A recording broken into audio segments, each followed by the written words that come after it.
recent Zoom call was just leaked that embarrassed the climate agenda to phase out fossil fuels, since one of the people that they're trying to convince has just admitted that it doesn't make any sense at all to phase out fossil fuels. Now, if you think about it, everything moves because of it. Take FedEx, Amazon, UPS, different carriers that aren't making the huge transition to EVs just yet. I'm certain that this is good news for the likes of Chevron and Shell, although I should note that the push to get rid of gas is getting stronger as we speak. Happening today, Governor Ned Lamont will be announcing a new plan that could phase out the sales of gas-powered vehicles here in Connecticut. So this development comes after his original controversial proposal hit a major roadblock yesterday. Channel 3 Eyewitness News reporter Marcy Jones joins us now live at the state capitol. So, Marcy, do we know any details about this new plan?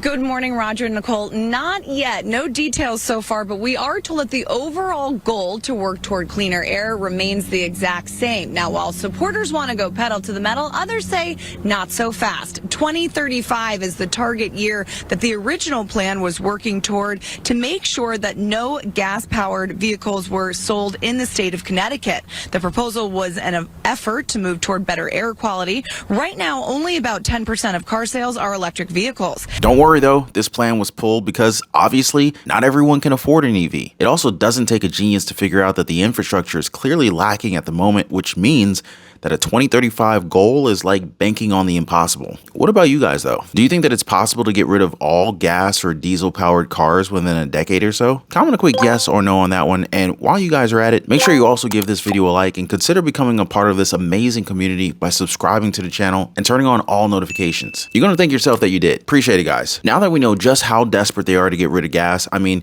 you've seen it in different states, right? Just California alone, with all the proposals to get rid of gas powered cars, the same could be said for Connecticut, Maryland, Massachusetts, New Jersey, New York, Oregon, Rhode Island, and Washington, just to name a few. So why is there some friction in COP28? You might also be asking, what's COP28? And no, it's not a spinoff of 21 Jump Street. It's actually a meeting of many different parties, leaders, and companies across the world as to how they're dealing with climate change, particularly the move to phase out fossil fuels. So, of course, you gotta wonder, why do they choose to have this meeting in the UAE? Don't they produce a lot of oil? I guess it makes sense then as to why this Zoom footage leaked to the public. Now prepare yourself though, because it does get a little bit tense, and the male voice that you're going to hear is from the actual president of COP28, Sultan Al Jaber. Also note that it takes just a little bit of time, but I assure you it is definitely worth listening to. Can I come in at this stage to say, Sultan, I'm really pleased that you did accept the invitation that I extended to you when we were together in Beijing with the Friends of the Paris Agreement to take part in this summit.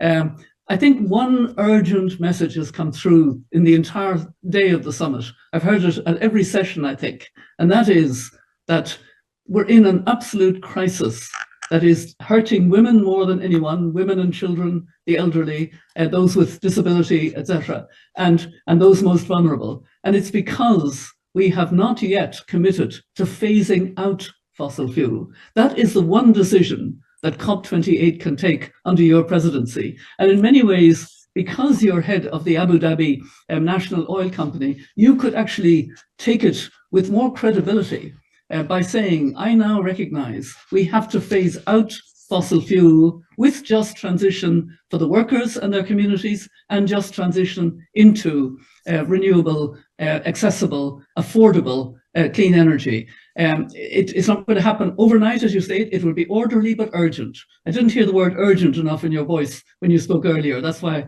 I kind of interrupted. I said fast track. I'm not sure what urgent means. Fast track is not good enough. Fast track is, it can be more of a managerial term. Urgency is crisis mode. Yeah. We can always play with words here. You are a good politician and you know how to use words better than I do. I'm a businessman. I am centered around delivery and actions. Well, will you lead on phasing out fossil fuel with just transition, as I've said? You can take the lead. I'll make sure I put you as an item on the agenda and I'll adopt it. Someone has to take the lead. You are you come from a developed country. Developed countries, I'm sure, can take the lead like they always do, and lead by example. You can lead by example. And like I said from the beginning, I accepted to come to this meeting to have a sober and a mature conversation. I'm not in any way signing up to any discussion that is alarmist. I am here factual and I respect the science. And there is no science out there or no scenario out there that says that the phase out of fossil fuel is what's going to achieve 1.5. 1.5 is my North Star. And a phase down and a phase out of fossil fuel, in my view, is inevitable.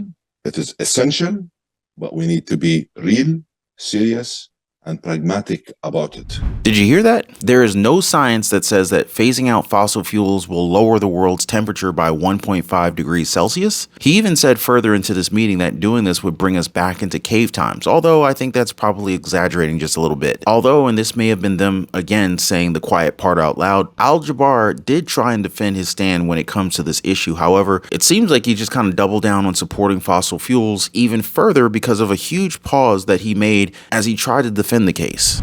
I have said over and over that the phase down and the phase out of fossil fuel is inevitable. And let me just clarify where I stand on the science. I hope this time it gets picked up, because what I'm saying today, you have access to all of my public engagements. It's there. I'm not going to say anything new.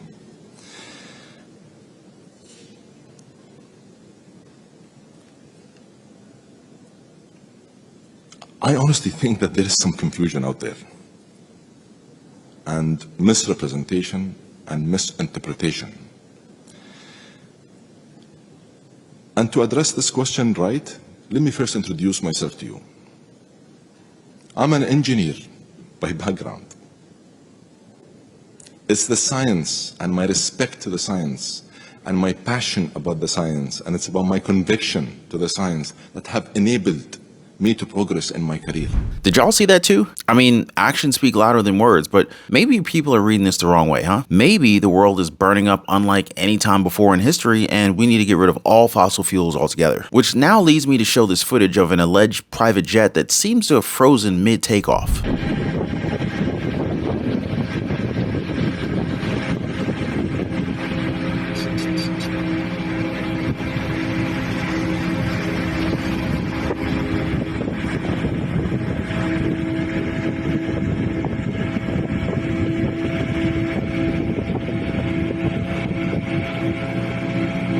Did you see that? I guess climate change hasn't reached Germany yet. I'm not sure if it was actually taken off before it froze, but it sure looks like it. So what do you guys think? Did we hear something that we shouldn't have when it comes to these meetings? Do they themselves know that this entire climate change battle that they try to push on the common folks like me and you is just a facade? And if so, then what is it actually about? Make sure you share your ideas in the comment section down below. And before I go, I just want to thank you guys for hanging out. Keep safe, and I'm gonna see you guys on the next one.